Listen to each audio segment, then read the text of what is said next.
Fans, we are live on thehannibaltv.com with another edition of the Shooting from the Hip podcast. My name is Jack Kilby, Executive Vice President of Great North Wrestling, and you threw me off right at the start. Damn you. And of course, I am joined, as always, by the one who is known as the Kingpin, the King of the Streets, Angel Medina. What's up, man? How's your weekend going? Just tremendous. We're seeing very uncharacteristically high temperatures here. It's sunny, actually. We're seeing the sun for a few days, and it's well above the freezing point here, so no complaints. How about things down there? Well, I mean, things are good, man. But first thing first, I got to give a shout out right now, man. I mean, condolences to Carl Weathers, Apollo Creed, the King of Fisto, the Count of Sting. The guys. Man, it's just crazy how a celebrity like that, I mean, especially fit. I haven't seen him without his shirt on, but he's always been a fit individual. And it's 76 years old, man, and it's just like I know everybody dies. It's inevitable. But when it's your favorite character or favorite actor, you just like I'm a huge Sean Connery fan, and when Sean Connery, not Sean Connery, man. You want those individuals, Betty White, you want those individuals to live forever, So hearing Carl Weathers passing away, man, was just, I mean, fuck, man.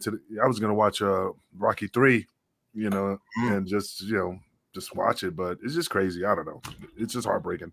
Well, especially considering, the fact that he, throughout his life, was a fitness fanatic, and some of the pictures that I saw of him in recent years, he still looked like he could go in the ring. So yeah, definitely another great one gone. 2024 is hopefully not going to be the same pace for losing celebrities and sports figures as 2023 was.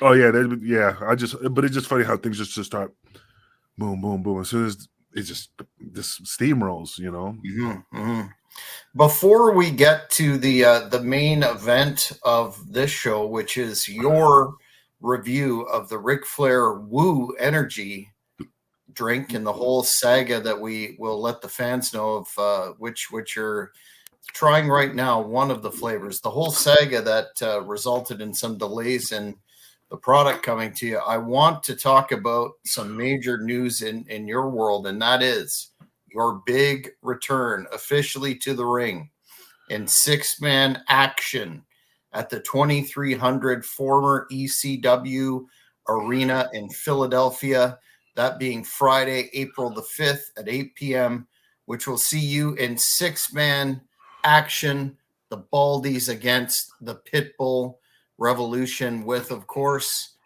DeVito and Gary Wolf's there too. So how did this come together, man? Well, I mean, we just got a phone call from WrestleMania weekend. They were doing some big major event down there, and I mean, Devon's going to be there. I think Lita, Francine, just tons of individuals going to be there. Like I said, WrestleMania weekend. So they wanted to do some big show, and of course they had to have the Baldies there and Loke. But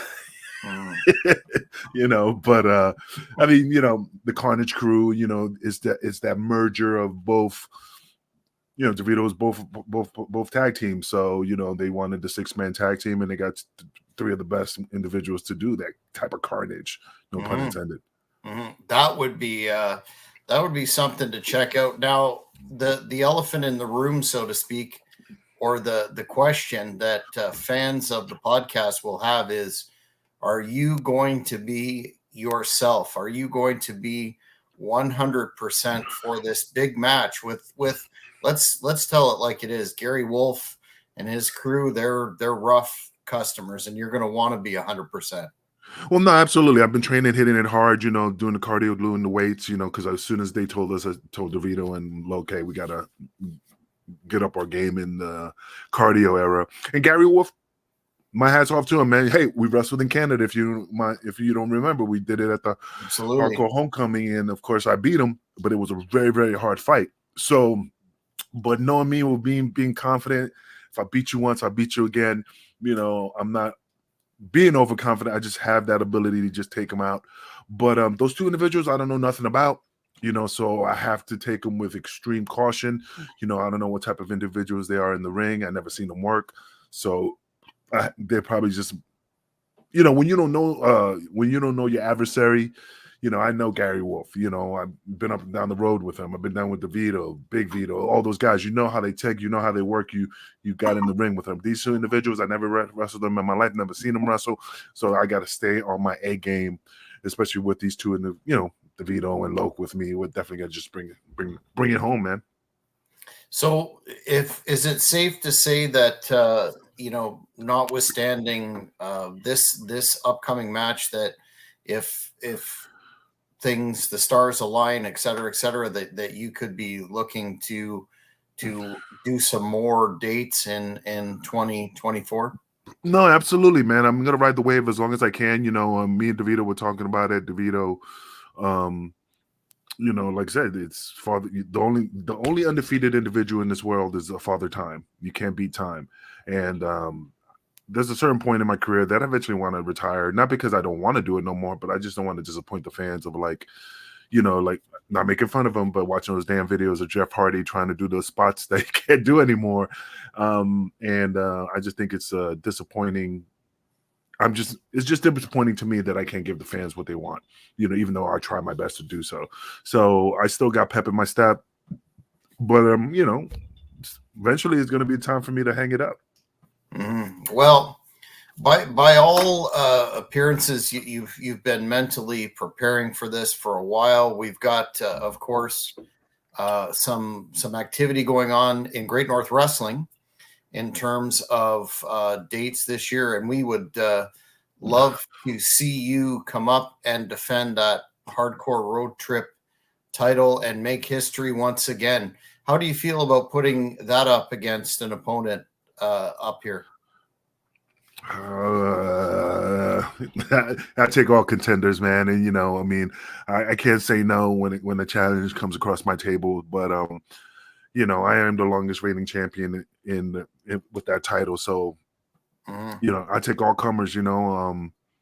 I'm excited, man. I'm excited to come back to Canada. I'm excited to maybe get a tattoo and a maple leaf on my shoulder. I'm going to be like luggage, like those luggages where you go to like around the world and they slap on the stickers. Yes, sir. Yes, so, sir. I'm going to slap on every town I go up. I get a tattoo and shit just to represent where I was at. But I'm excited, man. I mean, I want to see what you guys bring to the table, and maybe somebody that is not say worthy, but a formidable opponent. You know what I mean?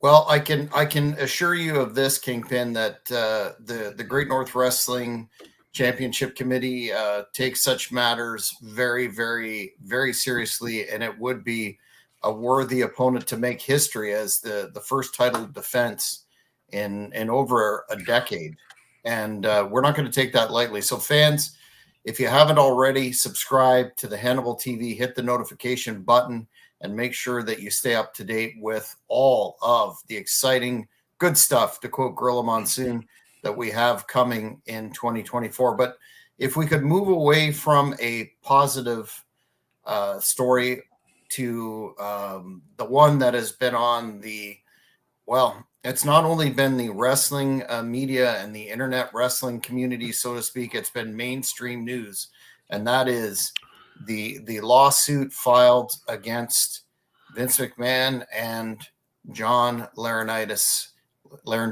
Johnny Ace. Can't pronounce his name. I'm in good company there, I think. But what are your thoughts on that, especially with the news yesterday that Johnny Ace is claiming that he is the victim? Is a victim as well. The victim of what? Of power and control, I believe, and coercive tactics by his boss, Mr. McMahon. I think that's bullshit.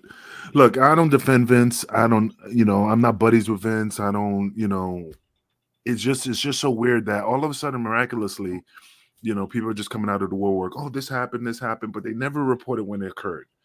Yeah, back in the days when he was on Donahue and the guy was like calling him out with the midgets and Pat Patterson and stuff like that. But then nothing else happened. I heard stories.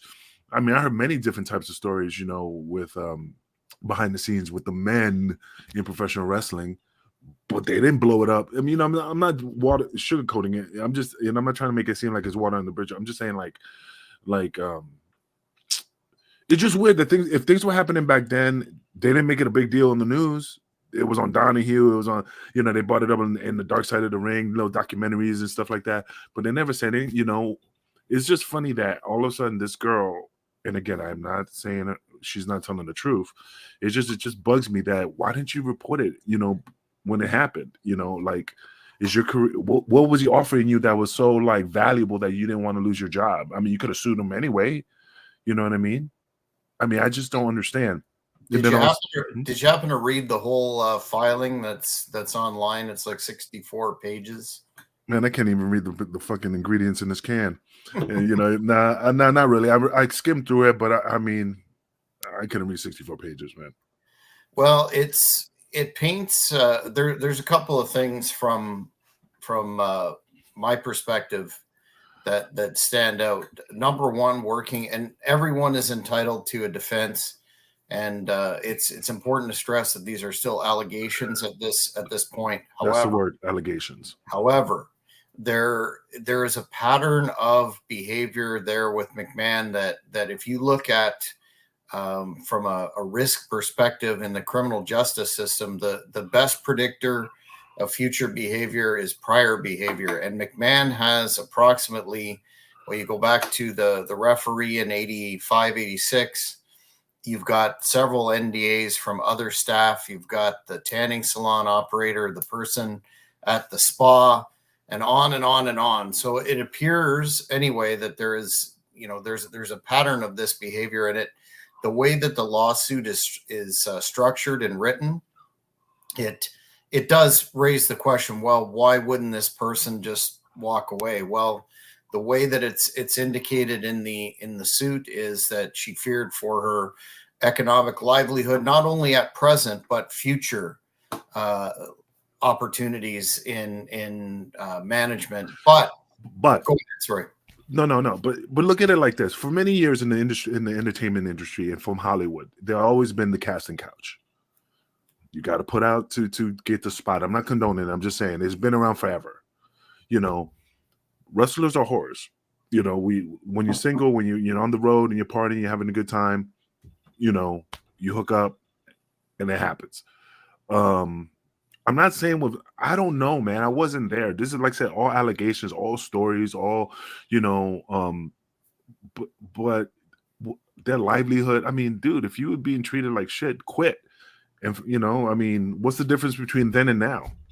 Back then, what was he, a millionaire compared to a billionaire? You know what I'm saying? Like where, he has more power now than he had then.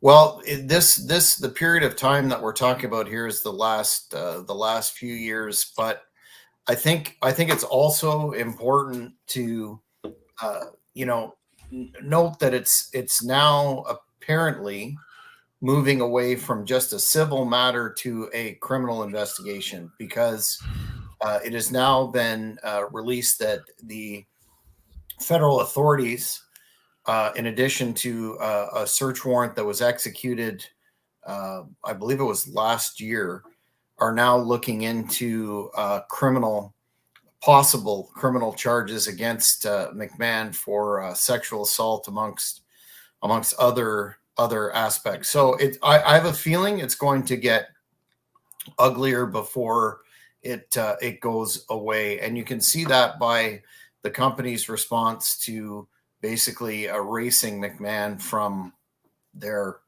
product, so to speak, giving him the Benoit treatment.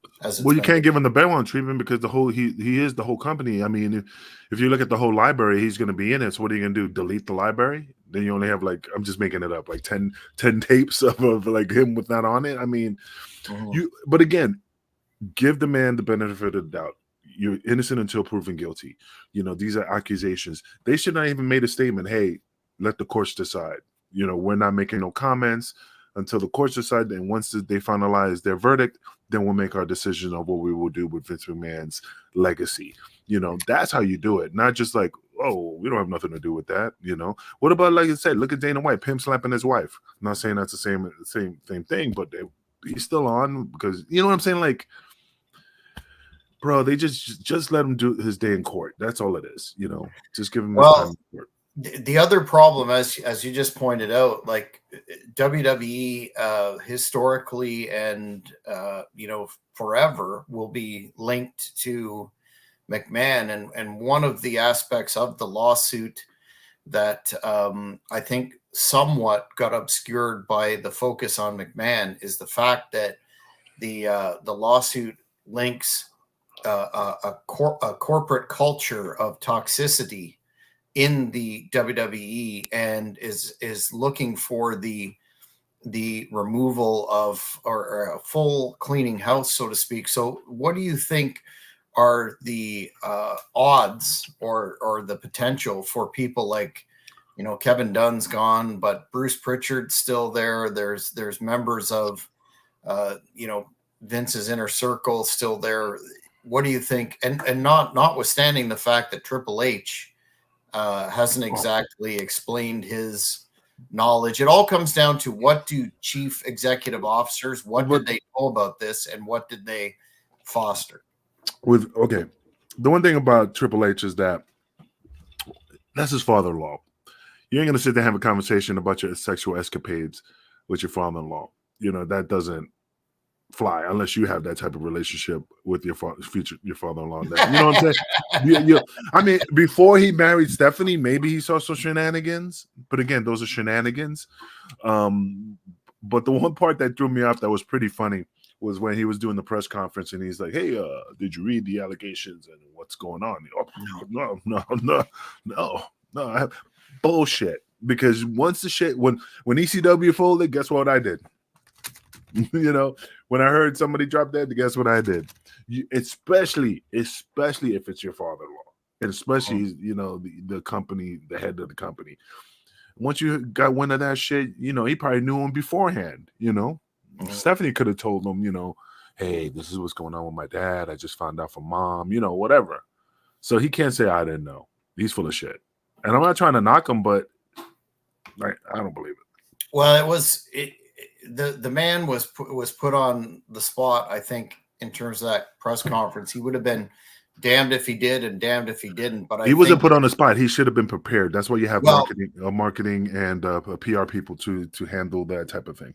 Or legal to prepare. He could have read a prepared statement that basically would have been a nothing burger, but at least would have acknowledged the situation. Or if they would have said, hey, the same question, like, hey, Hunter, did you read about the situation with Vince, the lawsuit? And that's a good question. Luckily, I have the attorney for the, Titan Towers here to talk about that situation.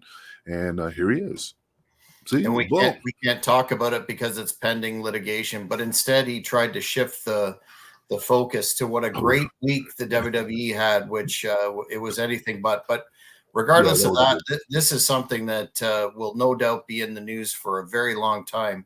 And in a perhaps related sort of story, Morris Shorthall, my partner on Cheap Heat Productions wrestling podcast, says, "Don't let anyone finish their story, Kingpin." That would be in challenging you for the Hardcore Road Trip Championship and getting that shot.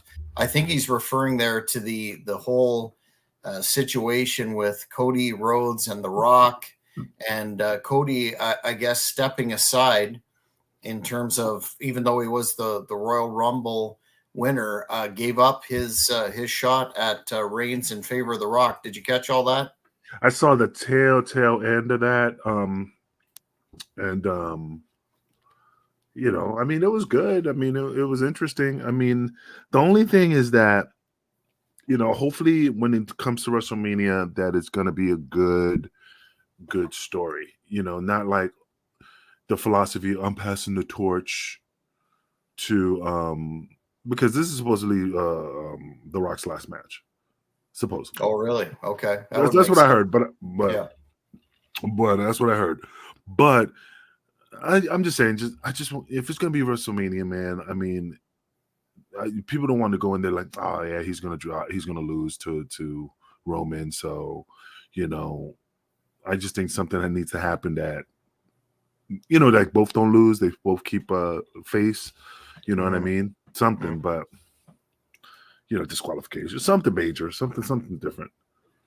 Well, some of the experts at say the WrestlingObserver.com, Dave Meltzer, etc., they were speculating that or reporting. I'm not sure how you want to refer to it, but they were indicating that this was a conscious move with CM Punk being injured to pull the trigger on The Rock against Reigns to distract from the Vince story. It's just funny because when he hurt himself, it's like the I forgot his name. Shit, the guy from the Green Bay Packers went to the Jets and he ran on the field and blew his fucking Achilles. You know, I mean, you pay all this money for this top star to come in to make a lot of changes, and again, I'm not knocking him. It happens, shit happens, but it's just fucking like fuck. I'd be like, God damn it, you know. But do you think that was a conscious or could have been a conscious move to detract attention away from all the Vince McMahon drama and Mr. Ace? Well, you're talking about CM switching the plan to go from Cody Roman to Rock Roman. Nah. I don't think so. I just think it was just a good angle because everybody's been talking about that situation for quite a while. Thank you. Appreciate it, man. You know. So yeah, you know, all that millions that they gave him, and oh, my ankle. And you're laying there like fuck, because you know the first thing that pops in your mind. I don't give a fuck what anybody says. You blow out your Achilles, you blow out your knee. You just started on the team, and you run out and do whatever you do. In that first play, you fucking tear something. You laying there in pain, but you're gonna be like, fuck. You know. Yeah. Absolutely. You know. What a shame. Yeah. So I guess there's a lot happening on that front. We are in WrestleMania season. There's a pay-per-view still coming up in I believe it's February, the Elimination Chamber. So we'll see how that plays out. But one can at least hope that this match between Roman Reigns and The Rock has been talked about for forever. It will live up to some expectations. Do you think it will? What, the WrestleMania or the Elimination Chamber? Rock versus Roman Reigns. Sorry, I was about to. It's gonna be good, man. WrestleMania is always good. You know, I mean, I can't remember a sucky WrestleMania besides, well, not, I mean, WrestleMania was a gobbledygooker, but you know, no, I think it's gonna be a good show. It's gonna be, and you know, not the worst part about it. Now that the shit's popping off with Vince, they have to be like, yo, we have to make this the best WrestleMania ever. We have to take people's mind away from what's happening now. So we have to make it, I mean, better than it was before.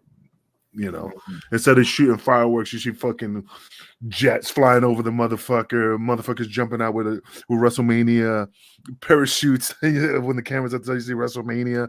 I mean, they're gonna like need to pull out stuff. But the reason I was pausing is it's funny because if this is all happening in events now, right? All those stories that Ric Flair talked about, having thousands of women, millions of ladies coming to my hotel at the Marriott, and all these stories that he said, okay, if this happens to Vince, and Ric Flair admitted that he was partying, styling, profiling, had many women, the fucking airplane from hell, and so all the stories. The helicopter deal. But check this out. This is what a fan earlier said about the drink can. Can we get a helicopter on one of the cans? No, this? Yeah, the old helicopter deal that he was famous for doing. Oh. Not really. That's funny. Shit, I cut myself. On the can? Yeah, see? Better sue them. So you're saying that your point about Flair was in relationship to the bottom line is this, man. Everybody has some type of shenanigans going on in their past, and once the ball starts rolling, now that Vince, whatever was going on with him, there's going to be Ric Flair, and there's going to be something about. I mean, like I told you, I could tell you some stories that I seen. So with some shenanigans that it was consensual, but it still couldn't believe it. Like, is she really doing that? Those are the things that, like, it's just gonna steamroll because think about it. The cylinder of doom in Philadelphia. The Travel Lodge. The Travel Lodge. Remember the things like there's some stories, right? They never want to say there's some stories that I can not even want to say. Then fucking everybody's going to jail. Like, nobody's innocent. Not everybody. Not all these females coming out of the woodwork are innocent. I mean, who the fuck is gonna sit there and let somebody shit on you besides R. Kelly? Well, that was an interesting level of detail. I will say this though, in terms of the truth coming out, these text messages can be that are all through the filing, allegedly, of McMahon speaking to her and talking about everyone, including Lesnar, blah blah blah. That all can be corroborated that it's actually legit or not. So, but even if it's legit, right? You know how many times, like, hey, bitch, what you doing? Nothing. You naked? Send me some pictures. I got pictures on my phone from the past with girls doing things with cucumbers. I didn't force them to do that shit, but I got pictures. But the difference there is it's the relationship between being in a position of authority, power, and control over a subordinate. Should be off limits in all situations, not just your average. But again, I mean, yeah, absolutely. If you're higher up, don't fuck with your employees. Don't share where you eat. But like I said, it's just funny because, like I said, I see some things like, hey, put my boy over. And they're like, oh no, I ain't doing that. I'm not that type of girl. Okay, or yeah, I'm down. It's just like I said, I'm just stuttering because it's just ridiculous that they make it seem like all these situations that everybody's in these I'm not saying victims, but I'm just saying not everybody's innocent. You know what I'm saying? Oh yes, and everybody accused of misconduct or criminal behavior or whatever is entitled to a defense, and the truth shall set you free. Before we leave this topic, though, what are your thoughts on this matter, giving professional wrestling again another significant black eye, so to speak? Because there's been some pundits out there that have been, saying, not to the level of the Chris Benoit scandal, obviously, but saying that this is a really debased, disgusting, low level form of entertainment. Well, wrestling is a low form of entertainment. That's what they're saying. They're extrapolating that this culture, and these are not my words per se, but this toxic culture of misogyny and abuse that we're seeing with McMahon permeates in varying degrees the entire professional wrestling business, including, I guess, independents too. What are your thoughts on that? No, man, because wrestling's been around forever, and it's a form of entertainment. The fans love it. It's just like I said, wrestling's my world. It's part of who I am. I enjoy entertaining the fans. I enjoy talking to the fans. I made friends across, like yourself. I made friends across the ocean. Maurice in fucking Ireland. You make friends. I owe a lot to professional wrestling and help me connect with people. So no, it's not a low level form of entertainment. People get entertained, and it's the man's version of and women too, soap opera. And you can't knock it, because it's a $1 billion business, action figures and everything, and they put their bodies through hell more than guys in the UFC.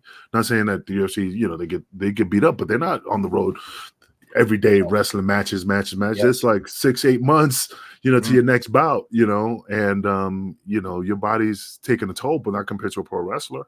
Very so good point. Yeah. Well, again, I think it's unfortunate that I think it's entirely unfair to paint everyone with the same brush and saying, well, this is another example of wrestling being a sleazy business. I think it's what you make it. I think there's good people in Yeah. every industry, and there's bad people in every industry, and you just have to be responsible. If you're a manager, you have to be responsible. Like myself promoting shows, I'm responsible for my locker room, and I ensure that it's a respectful and fun and healthy environment. And I think that's everyone's responsibility that Yeah. are in a management situation. And in every business, like you said, look, the music industry, the hair band era, Rolling Stones, oh, come on, those stories that you heard these guys with the groupies and yeah, we got our ring rats, but they had their, their groupies. If that's the case, shit, I'm waiting for them to start hitting, like, oh, Mick Jagger did this, and we did coke, and I was in the right state of mind, and I woke up with a room full of guys. You know what I'm saying? Like, but one thing about being a celebrity is that you got to hold yourself accountable. And don't get me wrong, I hoard myself out to a lot of situations, but I was single, I was young, I was enjoying life, but I never had to force anybody to do anything that they didn't want to do. If it was no, it was no. You want to hang out? Yeah. If you want to go back to the hotel room? Yeah. No. Okay. Because I didn't have to. That's crazy to do these crazy things, you force people to do, like force them. Man, you're going to be in trouble. I don't want to get in trouble. I don't want to lose my job when I was in ECW. So why would I put myself in a predicament of having the police showing up and all this? No, fuck no. Hey, you want to do this? The difference though is with McMahon is he thought he was too rich and too big to fail and too big to get caught, and he could pay people off, which he evidently spent about $14 million on. Why did they take the money? Why did they take the money? If that was the case, if you knew, if there was a, you know what I'm saying? They offered him their money right there. They were like, yo, I'm suing you because, you know what I mean? Like, why did you take the money? That doesn't make any sense, Well, perhaps it was the easiest way to get some form of resolution, because some people don't have faith in the criminal justice system. But regardless of all that, I think we're going to see many more individuals come out of the woodwork, and we could be looking at a class action suit against McMahon, WWE. I think it's only getting started. He's gonna be singing some 50 Cent, many men wish death upon me. I'm just saying.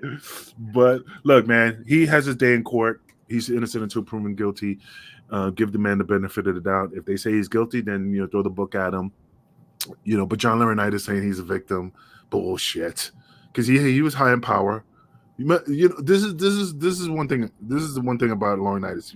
We had a conversation one time. I called, and I forgot what the reason for, but I called and spoke to him, and he was just like, it was in regards to my character, my name, because they were using my name on, the WWE network, and I was like, I'm not getting compensated for it. What's your name? Angel. What organization? ECW. What group? The Baldies. No, I don't know you. Bullshit. So that's the only time I ever had an interaction with him. But I don't know, brother. Like I said, man, him saying that he was a victim, that's bullshit, because he was higher up in power too, and Vince said, hey, I got some bitches down in my room, come down, kick it with me. Well, shit, Mm-hmm. He went. So, but he's trying to make it like, yo, he forced me to have sex. He forced me to have, I saw that. I feared for my job too. Yeah. Oh shit, man. Yeah. You got money, when you got money, when you got the fuck you money, unless you're living outside your means, like you with the locker, those custom made lockers in the back, and and having sick time until the world ends, and but the thing is, when you have money and like, like when you get fired from WWE and you've been there for 20 years and you're like, man, I'm a millionaire. You don't have that pressure of like, what am I gonna do next? Unless you got ridiculous, like the Dino Bravo story, like he was living outside his means and he had to continue wrestling and do that side hustle with the cigarette story. But the thing is that he had money, and even if he got fired, he'd be like, fuck it, I could go to TNA, I could go here, I could go there, I could just relax for 3 years. You know what I mean? So I just think he's just trying to play the victim role, which is not going to work, because it's hard for a man to play the victim compared to a woman. Like I said, look at the Donahue thing. The guy's like, oh, the midgets and making the ring crew boys, whatever. I forgot now. The cream team. The cream team, bro. But like I told you, nobody pursued it. Nobody said shit about it. Poor guys, Marty Jannetty talking about Pat Patterson wanted to, like, hey, you don't have to do nothing. Let me just suck you off. And he's like, nah, man. That was Jim Powers. Yeah. Oh yeah, right. Jim Powers. Sorry, Marty. Marty Jannetty was implicated in something else allegedly this week that Shawn Michaels addressed about his days with the Rockers that we won't go in. I will end this because the fans are chomping at the bit for the review. I will say this: nobody, I believe, is going to buy that Laurinaitis was a victim. However, if the state is looking to provide or put criminal matters on McMahon and he's turned on him and he's looking after himself, it could seal Vince's fate because he will know where the bodies are buried. Yeah, well, that's the thing. If they give him a like, hey, I won't be charged for any crimes, and all this stuff, and I'll do a plea deal, and I don't see no criminal charges, and then he's fucked. Even if he's fucked. Because John Laurinaitis, I could see that happening. He's spinning on. That's why maybe he's saying he's the victim, and then when they offer him like, I'm a victim, I'll tell you everything that happened. What can he handle? Which we often see these sort of deals made out. I do know that he was saying that he can corroborate a lot of the material in the lawsuit, but substantially different when it came to his portion of it. So anyway, we'll see how that turns out. Definitely a story that's going to be around for a while. But let's move right now to the main event of this podcast, and that is the Kingpin's review of Ric Flair Wooo energy. Before we get to your impressions, can you run through the saga of what happened and why we haven't done this sooner than we did? Well, first of all, yeah, absolutely. When we first started to get the idea to try to do a review on the Wooo energy, like I told you before off the camera, like I don't think it's going to survive very long because, sometimes when things come out on the market, they just stop production. I'm not saying it's not popular. I just have a funny feeling that whatever, a year from now, 6 months from now, when I'm like, hey, I'm gonna buy me another pack, and then I'm like, oh, discontinued. But the situation with the Wooo energy was like, I ordered it, they send it through UPS. I send you screenshots. Oh, it's on its way, it's coming, it's here, it's in Connecticut, it's here. Now, son, unfortunately, it was crushed in the, like it was damaged, and they had to toss it. And they said they had to reach out to the shipper, and I'm like, well, fuck the shipper, talk to me. The only downside with Wooo energy is that there was no way to contact them besides on the website. And even when you reach out to them on the website, they were not responding back. So luckily for me, I had to reach out through Wooo energy through the Instagram. And I just took a shot at it and just sent out a message. And then all of a sudden they gave me an email to a guy named Michael, who was awesome. He said, hey, I'll look into it for you. And then he got back to me and says, hey, I'm sorry, we're going to get that shipped out to you again. And they shipped it. And then when I spoke to you and I said, yeah, they shipped it's coming, and they got it.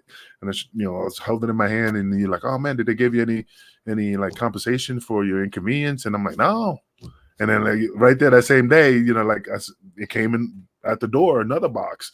So I commend them for even doing that. I didn't even have to ask for it. They initiated that to satisfy our customer, because he didn't know who I was. And a wrestler, I was just a customer, and I had a bad experience, so he just wanted to make it up. So instead of $19.99 for 6 cans of beers, I had $19.99 for 12 cans of Wooo energy. So that was a plus.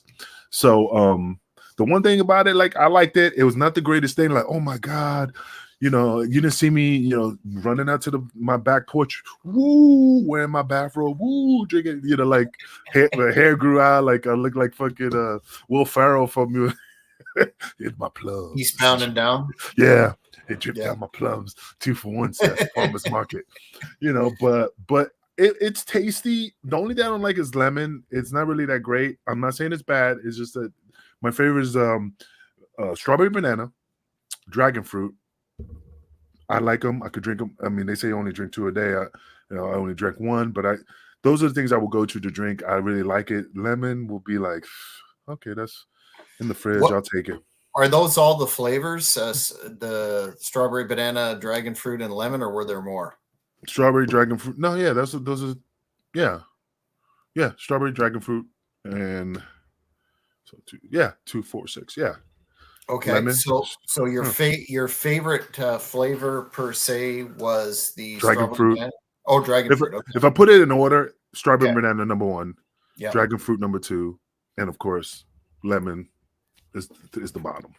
What did it have across the flavors that kind of when you think of Monster and Red Bull and the other ones, they all kind of have that tastes like Jägermeister. Yeah. Funny. Did it have that kind? No, eh? Well, they say like it says sparkling, and it didn't have the bubbles like any type of carbonated drink. So it just has a little bit of a fizz, nothing too dramatic. It's like I said, I just pop for it because it's made out of mushrooms. It has the lion's mane. It has what else? Just tons of shit. What is it? Lion's mane. Shit, it's big words. Lion's mane? Yeah, lion's mane mushrooms. Oh, okay. They in Africa killing lions and ripping them. You never know. But it's good stuff, man. Like I said, it has all the mushroom things in here. It gives you a little bit of a buzz, nothing too crazy, like I said, like a Red Bull and stuff like that. But it is real good, man. Like I said, lemon's my last choice, but the other ones, all day, every day. What's the caffeine content on that? 150 milligrams. Oh, that's pretty standard.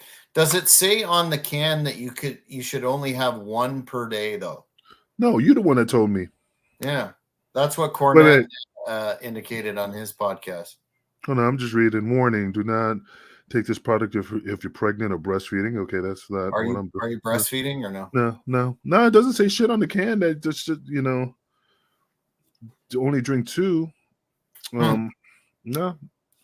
But I mean, the ingredients in here, like I said, the ingredients are just Himalayan pink salt, potassium sorbonate, carbonated water, natural flavors. So it's not like a crazy like products that words that you can't really pronounce. But like I said, it doesn't have any disclaimer saying only drink 2. But I just I just drank just 1 because I wanted to savor it. I didn't want to have 2 a day and not have it. So like I said, I'm out. This is my last can. So for you, they come in 6 packs, so 2 of each flavor? Yep, 2 of each flavor. And what's the price point on those? $19.99. It was on sale. Originally, when it first came out, it was $30. Yes. Have you looked since you ordered that to see if it's still on sale? I can look at it right now. That would be interesting. Because from what I understood, it wasn't exactly performing. Yeah, it's still $19.99. Originally, it was $29.95 6-pack. You can get them in like you said, your favorite. You could get dragon fruit 6-pack. You could get a lemon 6-pack. But I got the variety pack because I just like variety. And so that's it. So were there, in terms of the jolt that you get, Maurice is asking here, does it make you want to wrestle until you pass out? Was it a big jolt, or you've had energy drinks before? How would you compare it to, say, a Red Bull? Nah, no comparison. Like I said, it's nothing like, oh my God, I'm full of energy. It's just enough. It's like a cup of coffee. It's like, to me, it feels like you had like 2 cups of coffee. You're good to go. Nothing crazy. It's not like Joe Cola back in the days when it was like, yes, remember that stuff? That shit will kill you, But yeah, how much caffeine was in Joe Cola? Quite a lot. I do remember that being pulled because of negative cardiac impacts, and not to mention, I know you train a lot too. You got to be careful about the pre-workouts for that reason too. So generally, with 309 milligrams of caffeine. In a Joel Cola? Yeah. Well, that's quite a lot. Is it still on the market? In 2006, bottle capacity was reduced to 600 mLs in some cases. Blah blah blah blah blah. It looks like it's still. Oh wow, I haven't seen it in years. Not that I've been looking for it, but I don't know if you can still buy it, but you could probably. Yeah, it's probably. I think I've seen it before, but I can't remember. But like I said, I mean, I haven't drank that since like, fuck, man. That was like in my teens, like 18, 19 years old. That's college. That was college shit. That was the shit that you had for college when you study and then you drank a couple of those motherfuckers. Along with the little pink wake up pills. Remember those gimmicks? The Reviverin? Whatever. They came in various names. So you pop a few of those and you're up all night studying, cramming. Oh yeah. Vivarin was one of them, and then there was a No Dose. No Dose was No Dose was the ones I used to get on the trucker stops and we used to travel on the ring crew. So No Dose, I almost not say I almost died, man, but I was driving the truck and Tom Marquez didn't want to drive, and I had to drive from New York to wherever, let's say Florida, and I was just like, fuck, and I just kept like popping them, and then I got sick because I popped too many of them, you know.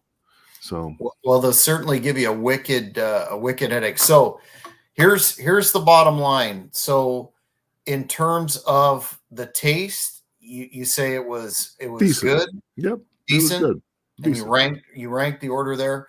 You said it didn't give you the pins and needles, like if you take 2 scoops of C4 pre-workout or something, it was just like a couple cups of coffee.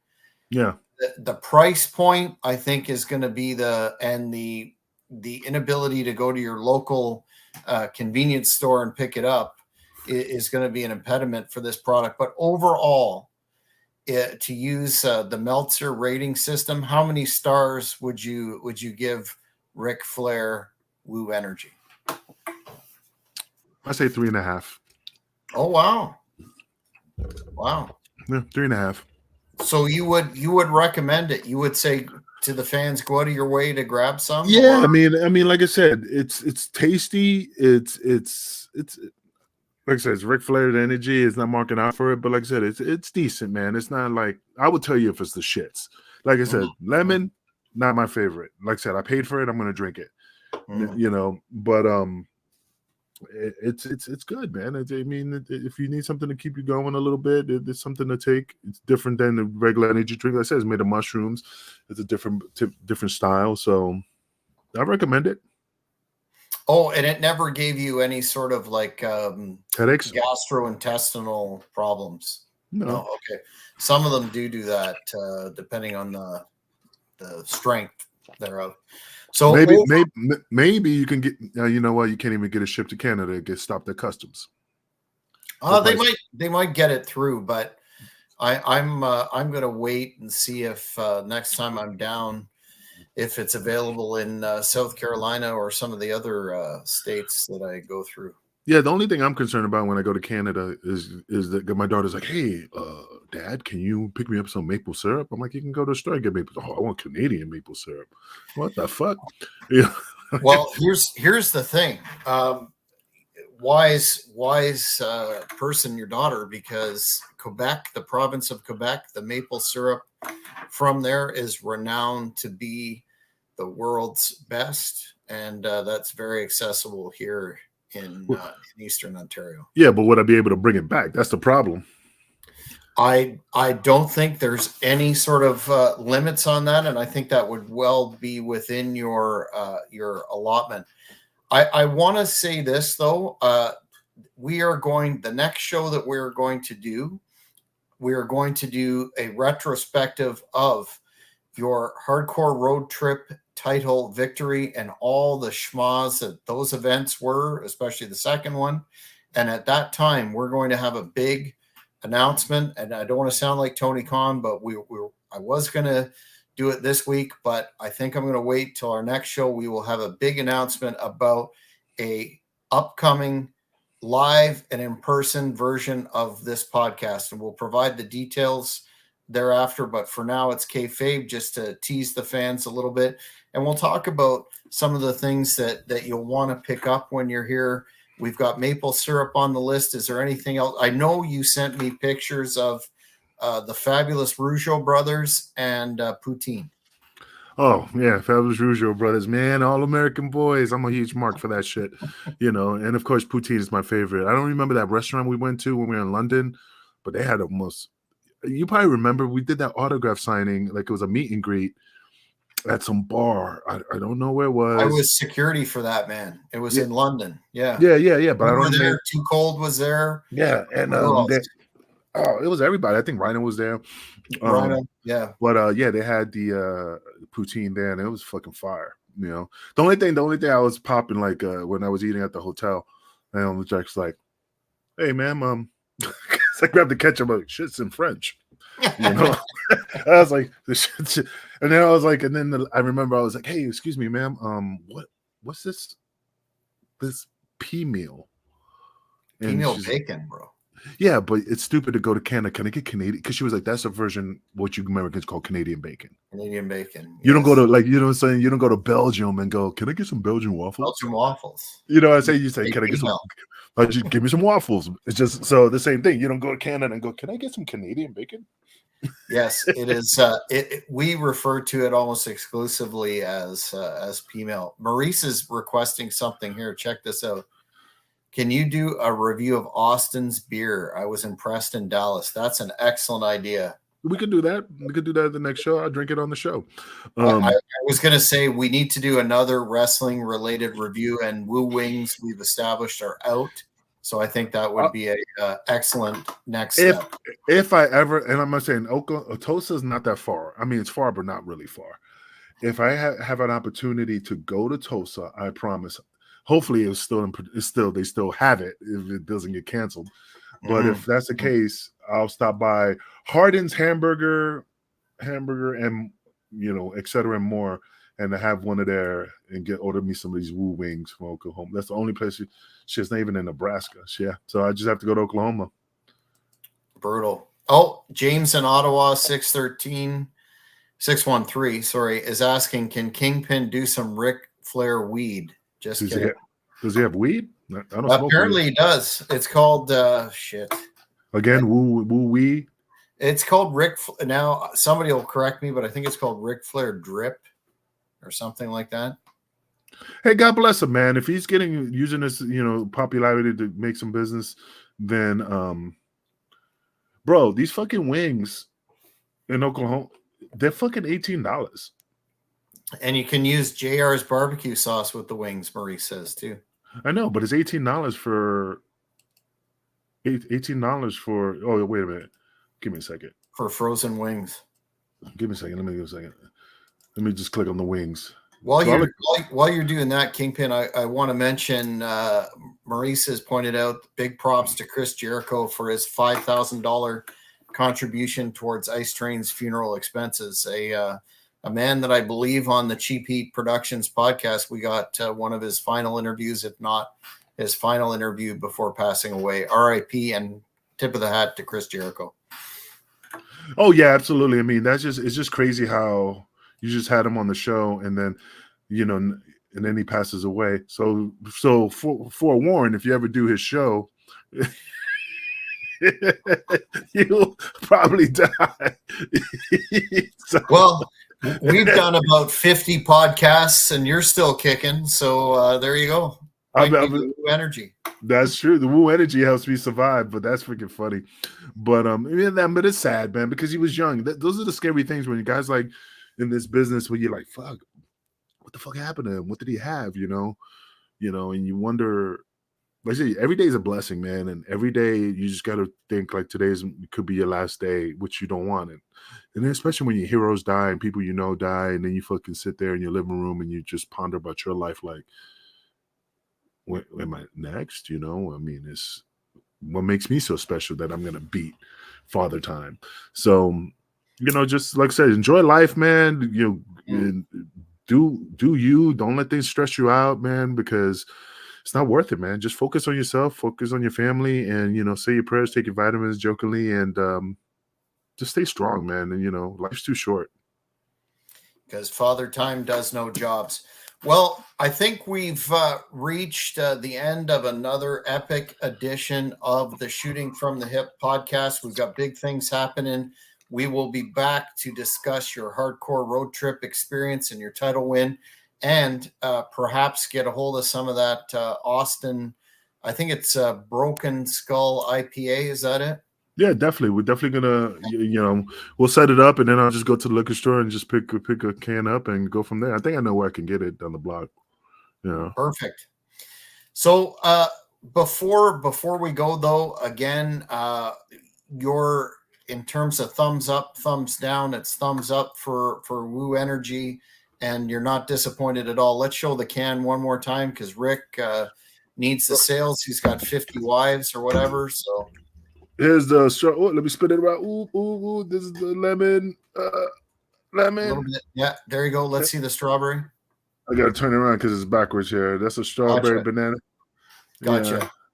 Good. Like I said, man, it doesn't hurt to have it, And like I said, you don't know how long it's gonna be till it's discontinued. I hope it doesn't, but grab yourself a can just to have it as a collector's item. Like this is my collector's item, the strawberry banana, because like I said, it's my favorite, and it's gonna be sitting here on my desk. I need to probably fill it up with something, make it heavy, so if somebody breaks it, I can throw it at them. Exactly, or put it in a sock.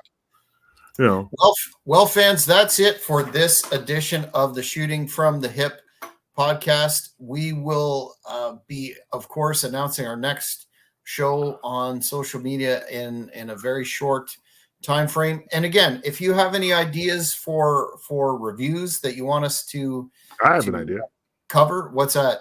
You should have a Canadian maple bikini match. Maple syrup bikini match? Yeah, man. Get some Canadian chicks wrestling in maple syrup. That would present some challenges. That would be worse than chocolate pudding. I think it would be too sticky, and everyone would have some. It wouldn't be a Kenny Omega classic 5-star deal. Anyway, well, at least I'll take that into account. Yep. We will see you next time on the Shooting from the Hip podcast. Again, reach out to us on social media if you have ideas, things you want to see reviewed, or topics for the show. We'll gladly fit that into the process and take it into account. In terms of final thoughts, Kingpin, the floor is yours before we say goodbye. No, man. I mean, like I said, I enjoy doing the show.